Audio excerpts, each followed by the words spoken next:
So we're actually recording right now. So hello. Hi there. So hello. So you tell me who you Mm-hmm. are, what day this is, Okay. and what your situation is. Okay. Okay. So we're doing a recording today. It's January 14th of 2018. My name is Ruth Garcia. I'm your little sister. We are the bookends of the Ramon Garcia and Aurora Garcia family. Um, it's a really neat opportunity to have you to be here for me and for you to have these talents because I've known you've always been able to do the filmmaking and things like that, and I was never part of any of those early films. I missed out on all those little picnic movies and things Mm-hmm. like that. Should I be looking more here, looking at you? What's more natural? Oh, good. Either way. All right. Sounds great. Okay. So it's okay if we get emotional Mm-hmm. because we might, and we Yeah. can always turn off the camera Yeah. and start over or Okay. continue from there Okay. That because sounds good. that's a natural thing. Okay. All right. Yeah. So. I haven't seen you in so long, and I know. but it's equal opportunity. I treat Mm-hmm. the rest of the family the same Mm-hmm. way. Uh, Yeah, definitely. And um, when I look at you, I see so much of myself. I feel like, we resemble ourselves so much. I think mhm, that you and I and Mercy kind of got the same mold. mhm. We have the same kind Yeah. of facial features, Our cross to bear. yeah, yeah.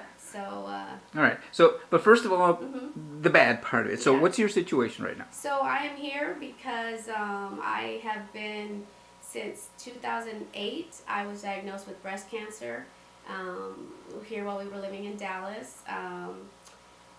Just went in for a routine check with my OB/GYN, regular doctor visits, and they found a lump. So it's been since 2008 that I was diagnosed with breast cancer. And we went through the whole general series of treatments that they do in the beginning. Where I had surgery in 2008 to remove some of the cancer. And then, shortly after that, we went on to chemo treatment. So I did a series of 6 treatments of chemo. And then from there, we did radiation. And I did radiation to the area too to try and just keep all of this cancer from coming back. And so for the most part, I was pretty successful in being able to keep the cancer at bay. If there was a little bit of growth, we would switch a medication and we would try something new, and that would keep it stable again for another while. So I feel myself very blessed and very fortunate that I have had 9.5 years that I've been living with the cancer, and for some people they only get a couple months or a couple years. So again, I feel very grateful for that. I do feel, and I think anybody in this situation would, I don't know if you ever feel like you've done everything you could or said everything you wanted to say. There's always going to be regrets. I had fully intended on having, stacks of journals and letters written to my kids and to my grandkids, and I was going to have this all together and just be really put together, but you just don't know what life's going to throw at you, and the way that my disease has progressed and spread, it's just in a way that has really made it difficult for me to even do that. So this cancer has been irregular for me. The doctors have said from the beginning, because it's like it has spread to areas where it doesn't usually spread to.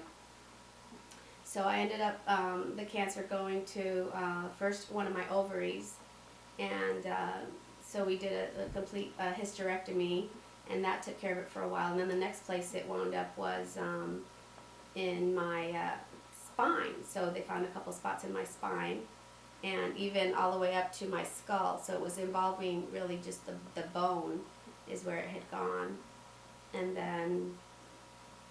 So mostly up and down my spine, my pelvic area. It even went into my legs and the femurs. And of late, the most recent was in my pancreas. So I've got a spot also in my pancreas.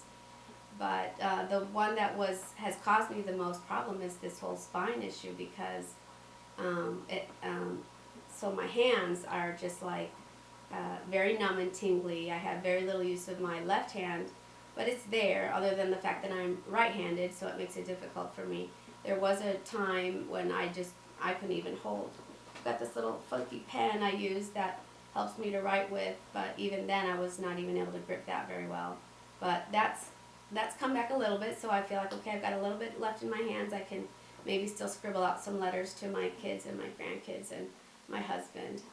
So backtrack. So that's where we are right now, and not only that, but in the last, probably since end of October, I just slowly, progressively lost feeling from pretty much my waist down. I've gone from uh, being able to use a walker around the house to help me get around to resorting to a wheelchair, and then the wheelchair I couldn't get in and out of, so people had to transport me from the wheelchair in and out.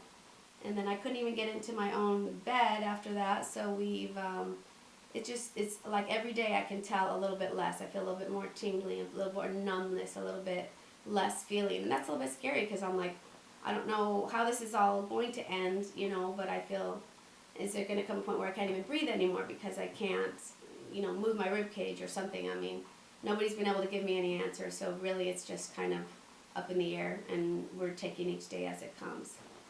So, just not having that ability is difficult. It scares me because I'm at the complete mercy of my caregivers and my husband to help me get in and out of bed, and so I kind of tend to get a little bit anxious with those kind of things. But we're trying to hang in there, and I've had